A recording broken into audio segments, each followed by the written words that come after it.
Dahil December na, JIP. 15 days na lang, release na ng Ang Ninuno shirt at hoodie. Sa December 15 ko din ipapakita ang pinaka-design at syempre, sa December 15 din pwede nang bumili sa Facebook page natin na JD. Hindi rin mawawala ang ating major raffle. Sa December 15 ko din i-announce kung sino ang nanalo ng hoodie at oversized shirt. Kaya naman abangan JIP at patuloy lang sa pag-comment ng hashtag ang Ninuno Raffle at hashtag Kwentong Bayan Raffle. 2 entry na yan, 200 pesos every Sunday at sa nalalapit nating major raffle sa December 15. Yun lamang JIP, huwag na nating patagalin pa. Simulan na natin ang kwento.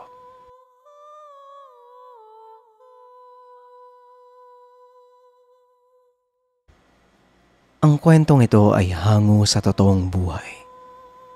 Mula ito sa isa nating kabayan na itago na lang natin sa pangalang Rudy. Taong 1970, Pangasinan. Nang mga panong ito, kasalukuyang nagkakagulo ang mga kapitbahay ni Rudy. Dahil ito sa isang puno malapit sa ilog, may natagpo ang napakalapad na pakpak. At ayon sa sabi-sabi, wala namang ganong kalaking pakpak ng hayop maliban na lang sa aswang. Kahit anong pilit ng kaibigan ni Rudy na puntahan ito, hindi sumang-ayon ang binata at sinabing sayang lang ang oras sa pakikichismis. Marahil isa lamang itong pakulo ng mga kabataan, lalo pat kakatapos lamang ng undas. Ang usapan ay nagtagal ng halos 1 buwan. Ngunit hindi naman pinapakialaman ni Rudy. Nakatuon ng pansin niya sa pagtitinda ng isda. Sa lugar nila ay may isang napakalawak na sapa. Ito ang pinagkukunan ng kabuhayan ng mga tao sa lugar. Tinuturing nila itong biyaya na galing sa itaas dahil hindi nauubos ang nakukuha sa lugar. Kaya naman tuwing alas 5 ng umaga, tumutungo na si Rudy sa ilog kasama ang ama. Matapos makakuha ng sapat na ititinda, pumunta na ang binata sa palengke, habang ang ama naman ay sinabihan ng binata na manatili lang sa tahanan dahil ayaw niya na itong mapagod pa. Sumang-ayon naman ang ama at sinabing siya na lang ang maglilinis ng tahanan. Minsan pag inaabot ng tanghali sa pagtitinda ang anak, dinadalhan ito ng ama ng makakain sa pwesto. Tuwing hapon ay nangangahoy sa gubat si Rudy at pagsapit naman ng gabi, maaga itong nagpapahinga. Ang ama ay palaging nagpupunas ng lagaraw at mga barya na gawa sa pilak. Ang iba ay luma na, ngunit dahil maayos na naitabi ay mukhang bago pa rin. Paminsan ay natanong nito ang ama kung bakit gabi-gabi na lang itong inaayos. Ngunit napansin ng binata na palaging binabago ng ama ang usapan, kaya naman hindi na siya nangulit pa. Inisip na lang na baka may sentimental na halaga ito sa matanda. Isang araw, nagyaya ang ama na pumunta sa isang bundok na may taniman ng mga mais. Pagmamay-ari ito ng mayor sa lugar at kung sino man ang gustong maggapas, pumunta lamang basta sa loob lang ng buwan na iyon. Wala namang pagdadalawang isip na sumang-ayon si Rudy dahil malaking tulong ito sa kanilang mag-ama at pwede itong itinda. Kaya nang sumunod na araw, maagang umalis ang mag-ama. Halos 2 oras din silang naglakad at nang makarating ay namangha ang anak. Sobrang laki ng lupang taniman na parang isang barangay ang maggagapas. Hindi ito basta-basta mauubos. Palagi talagang lamang ang mga hindi ordinaryong tao. Wika ng ama. Hindi naman sumagot pa si Rudy. Gawa ng totoo namang hindi ordinaryong mamamayan ang mga ito dahil sa hawak na kapangyarihan at kayamanan. Nagsimula ng maggapas ang ama at sumunod na din si Rudy. Maya-maya pa ay dumating na ang mga tao, nag-uunahang makakuha ng pwestong paggagapasan. Walang humpay na nagtatrabaho ang mga ito kasama si Rudy. Lahat sila ay ganado sa pagkuha ng bunga dahil napakataba ng mais. Hindi pwedeng babagal-bagal dahil minsan lang ang pagkakataong makalibre. Sumapit na ang 3:00 ng hapon. May isang matanda na sumigaw. Lahat ng tao ay nag-unahan ng umuwi. Ang iba ay naiwan pa ang kanilang mga ginapas. At habang ang iba naman ay halos madapa pa. Hindi na malaman ni Rudy ang nangyayari at halos gusto na din itong tumakbo ngunit pinigilan siya ng ama. Paulit-ulit na nagtatanong ang binata kung ano ang nangyayari. Ngunit inutos lang ng ama na magpatuloy lang sa paggapas. Dahil sa malaki ang tiwala nito, nagpatuloy lang si Rudy kahit medyo nakakaramdam ng kaba dahil sila lamang ang natira. 2 oras pa ang lumipas. Naupo na ang mag-ama sa isang kubo sa gilid ng maisan. Inipo na ni Rudy ang 5 sako ng mais hanggang sa may narinig siyang boses sa hindi kalayuan. Aba bata, napakatapang mo namang ipagpatuloy ang misyon ng tatay mo. Sabay na lumingon ang mag-ama. Ang nagsasalita ay walang iba kung hindi ang mayor. Hindi pa man ito lubos na nakikita ni Rudy. Walang ano-ano ay bigla niyang naramdaman na unti-unti siyang lumutang. Pagkalingon, nakita niya ang isang napakaitim na nilalang. May pulang mga mata at pakpak. Hawak-hawak ang kanyang damit. Hanggang sa may hinugot na maliit na bagay ang ama sa bulsa at inilagay ito kay Rudy. Kasabay nito ay nabitawan siya ng nilalang. Hinawakan ng ama ang braso at pabulong na nagsalita. Sa oras na bitawan kita, gumuhit ka ng krus sa lupa gamit ang 4 na daliri mo.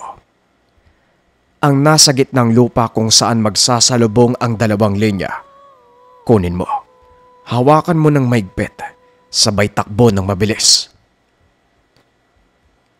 Ilang segundo lang binitawan na ito ng ama. Nanginginig man ang buong katawan. Ngunit buong tapang na binuo ni Rudy ang krus. Kumuha ng lupa sabay takbo papunta sa nakikitang matandang kahoy na pwedeng pagtaguan. Nakita niya ang ama mula sa pinagtataguan. Ngunit hindi marinig ang pinag-uusapan. Tumagal pa ito ng halos 10 minuto at biglang nag-iba ng anyo ang kagalang-galang na tao. Nawala ng saplot at naging itim ang buong katawan. Naging pula ang mga mata. Mas lalo pang tinubuan ng mga pakpak. Maya-maya pa ay nagsidatingan na ang 3 kasama nito. Pareho ang mga itsura. Paisa-isang pumapalibot sa ama. May hinugot ang ama sa tagiliran at ito ang lagaraw na pinupunasan niya gabi-gabi. Umatake ang isang nilalang. Sa isang iglap, humaba ang mga kuko na siyang ipinangkakayod sa likod ng matanda. Nadadapa pa ito habang mahigpit na hawak ang lagaraw. Pilit siyang binubuhat ng isa pang nilalang ngunit hindi nito makayanan. Maya-maya pa nang makakuha ng buwelo, tumayo ito at itinarak sa isang nilalang ang lagaraw. Mas lalong nagalit ang mga kasamahan.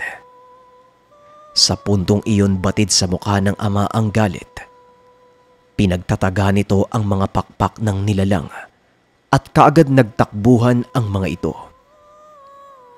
Dahil sa nakita ay halos hindi nakagalaw sa kinakatayuan si Rudy. Ngunit may isa pang uri ng nilalang ang dumating. Malakas at mabilis na lumapit sa ama. Bigla nitong nabitawan ang lagaraw ng kuyuri ng nilalang ang braso at napaupo na lamang siya sa lupa sa sobrang sakit.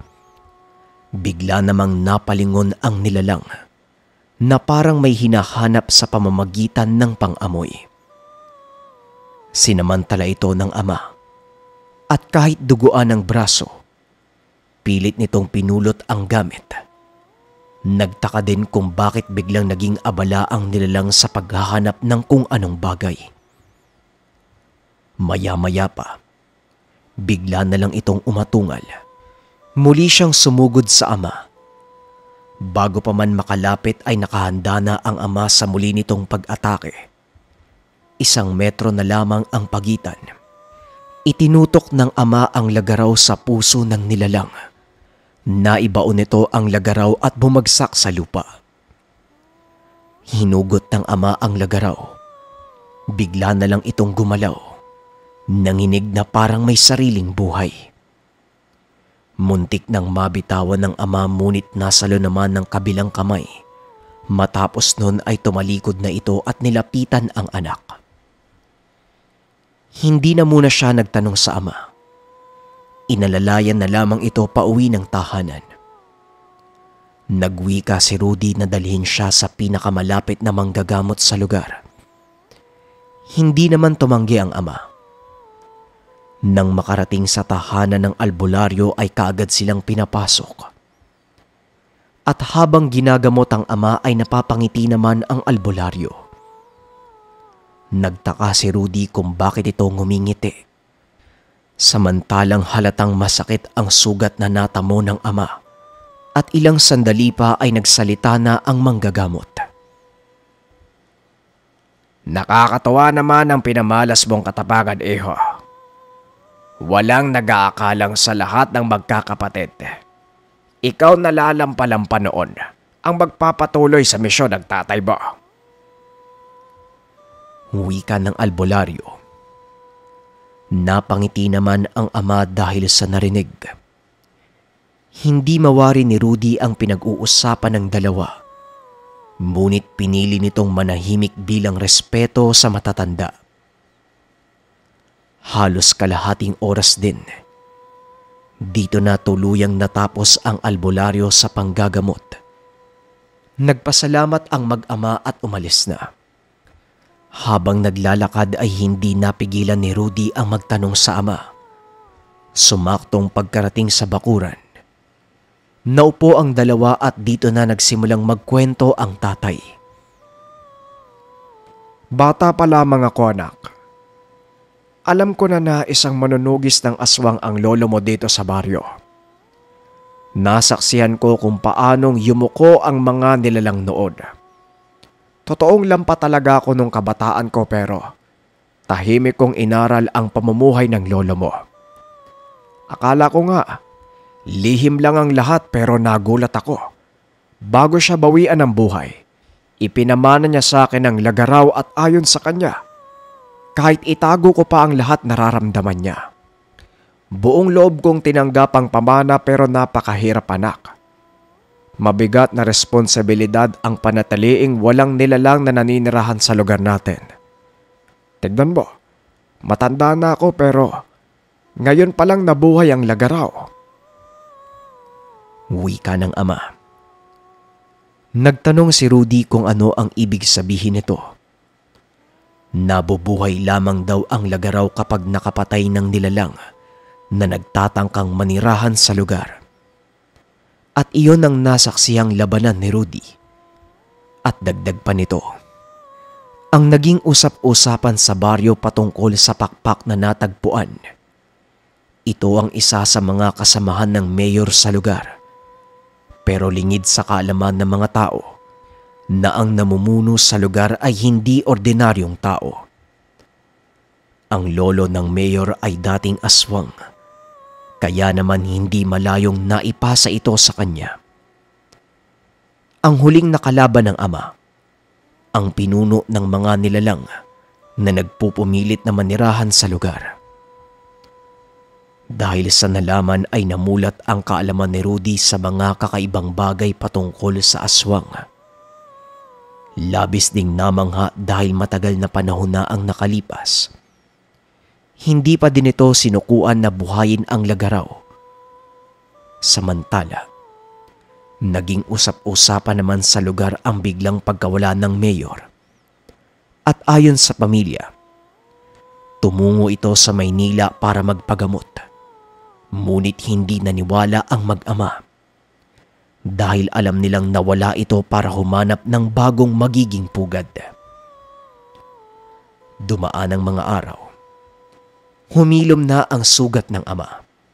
Ngunit tuwing nakikita ni Rudy, hindi mawala sa isipan ng binata ang tanda sa pagbuhay ng lagaraw na pamana ng lolo.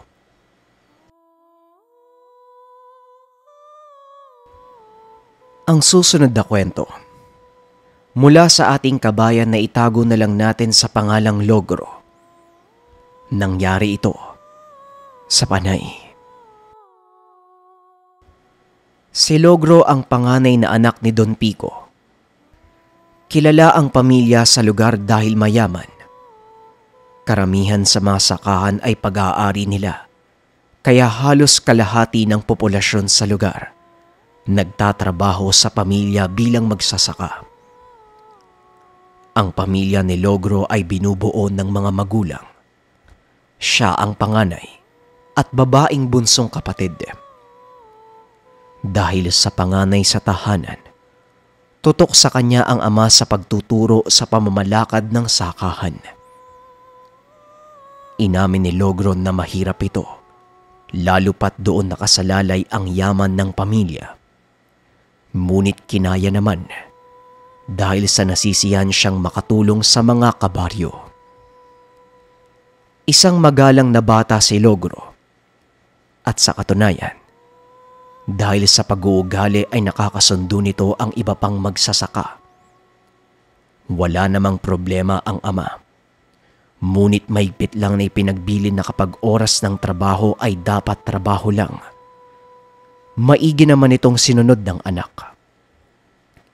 Sa ilang dekadang pag-aari nila ang mga palayan, napasagana nito at ni isang beses. Hindi pa sila nalugi dahil sobra-sobra ang natatanggap nilang biyaya. Hanggang sa sumapit na ang taong si Logro na ang namamalakad sa sakahan. Nang mga panong iyon, kagaya pa din ng dati ang ikot ng palayan. Hindi na din makalakad pa ang ama. Nasa tahanan na lang, ngunit mahigpit na binabantayan ang pagpapatakbo ng anak sa negosyo. Sa unang taon, wala namang naging problema dahil sa napantayan naman ni Logro ang inaasahan ng ama.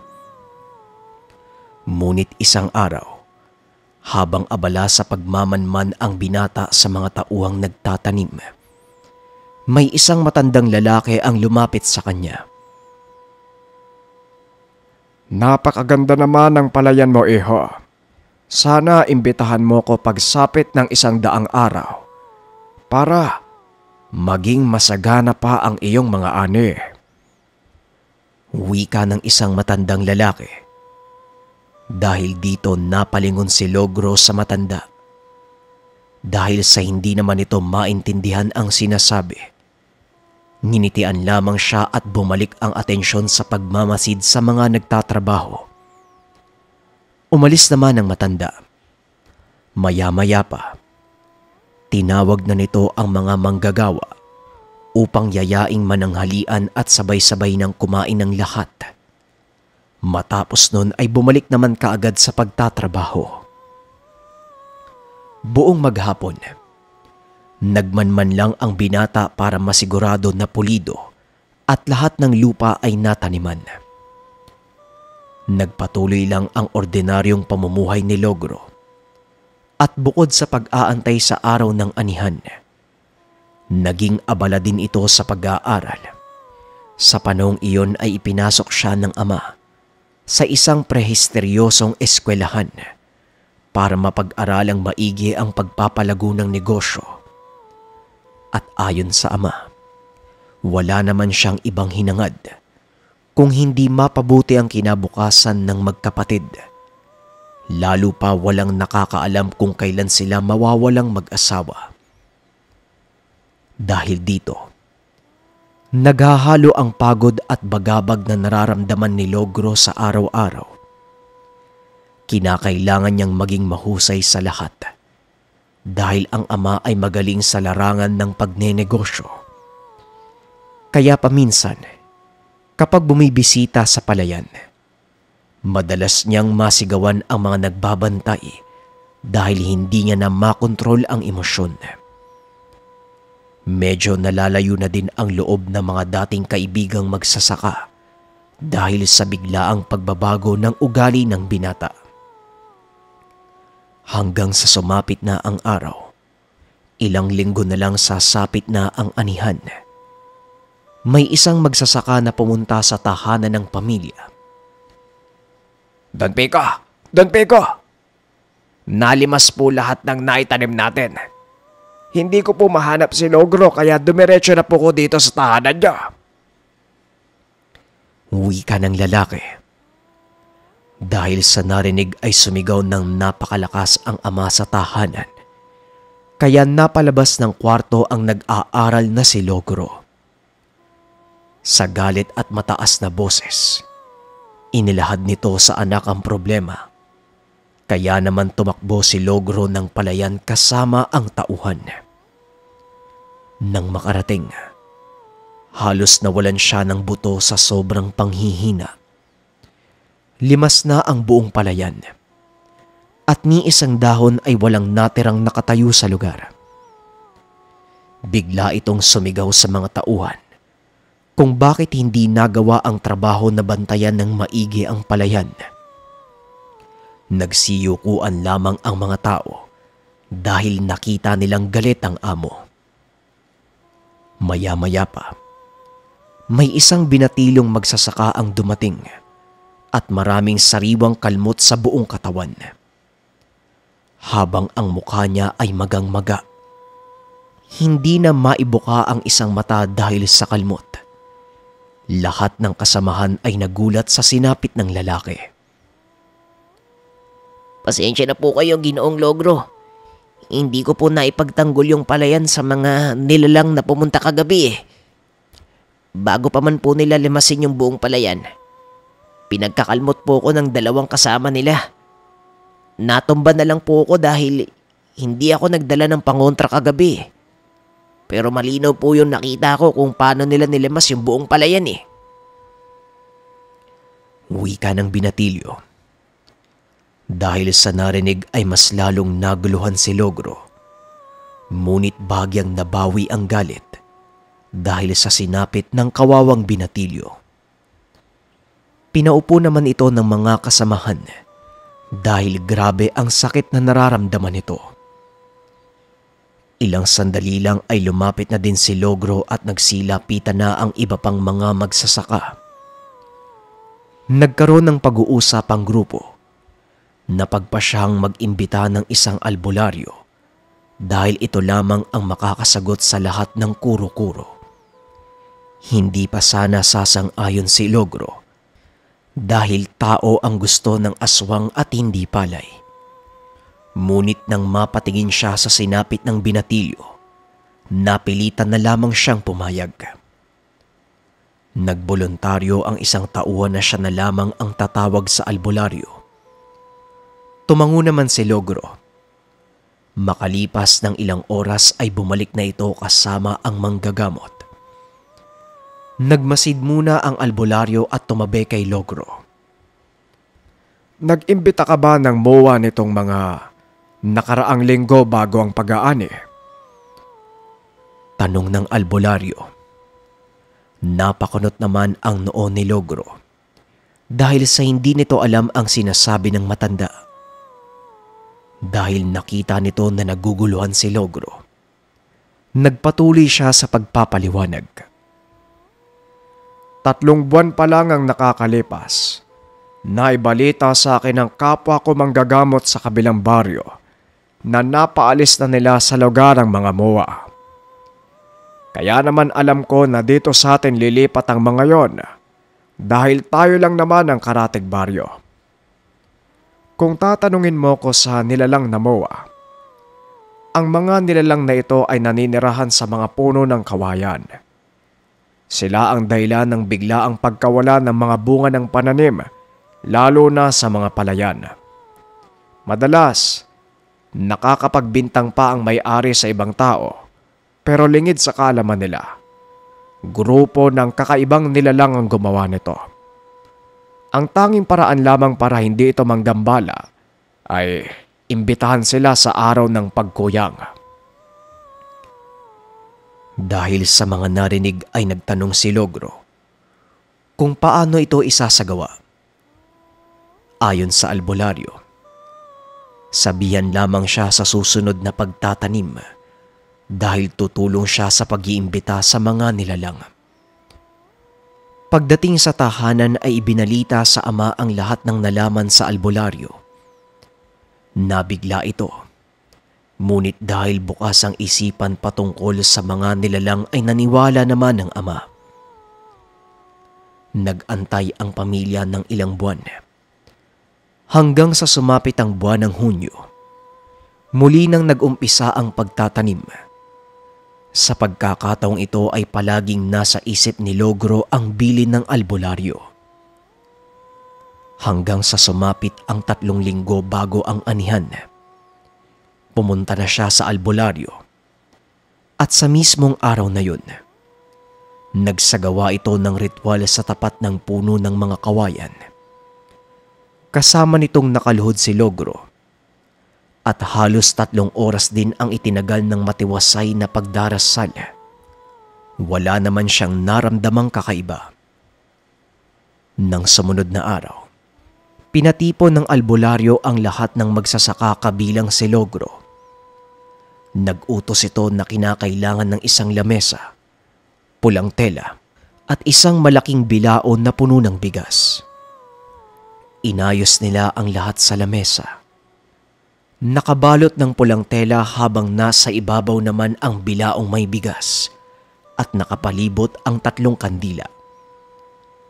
Pagsapit ng 6:00 ng hapon, gumawa ng malaking bilog ang lahat ng magsasaka. Nasa gitna ang mesa at ang albularyo. Lahat ay nakaluhod habang nagdarasal ang matanda. Sa kalagitnaan ng ritual ay may dumating na napakalakas na hangin, dahilan para magpatay-sindi ang mga kandila. Nakaramdam ng kaba ang mga tao, ngunit nagpatuloy lang ito sa pagluhod dahil mahigpit na ipinagbili ng albularyo na walang tatayo hanggang sa wala siyang abiso dahil mapuputol ang ritual. Maya-maya pa, naramdaman ni Logro na parang may dumaan sa gilid niya. Kaya naman bahagyang napamulat ito. Hindi man bukang-buka ang mga mata, ngunit malinaw niyang nakita ang matandang lalaki na dating nagpaimbita sa kanya. Papalapit ito sa lamesa habang pinagmamasdan ang paligid. Nakaramdam ng kilabot ang binata dahil nakaangat ang paa nito sa lupa. Maya-maya pa, kinausap ito ng albularyo sa pamamagitan ng ibang lengguwahe. Napapikit na lang si Logro ng dahil sa kilabot. Ilang sandali lang natigil na ang malakas na hangin. Nagwika ang matanda na maaari na silang tumayo. Sabay-sabay kumilos ang lahat. Napansin ng mga tao sa lugar na wala na ang bigas sa lamesa. At ayon sa albularyo, tinanggap ito ng MUA bilang alay. Hindi naman nagtagal ay umuwi na rin ang matanda dahil ligtas na ang palayan sa posibleng pamimeste. Mula ng araw na yun, Naging usap-usapan sa lugar ang patungkol sa nilalang at bumalik na rin sa pagiging masagana ang palayan ng pamilya. Palagi pa rin nagsasagawa ito ng ritual tuwing pangkuyang. Dahil mahirap paniwalaan ng napakarami, may mga nagsasabi na kalokohan ng ritual sa palay dahil wala namang aswang ang magkaka-interes dito dahil sa karne ng tao na namumuhay ang mga aswang. Ngunit hinayaan na lang ito ng pamilya. Ilang taon pa ang nakalipas. Moderno na ang mundo. Patuloy pa rin sa pagriritwal ang pamilya bago ang anihan. Dahil hindi nila malilimutan ang inkwentro sa nilalang.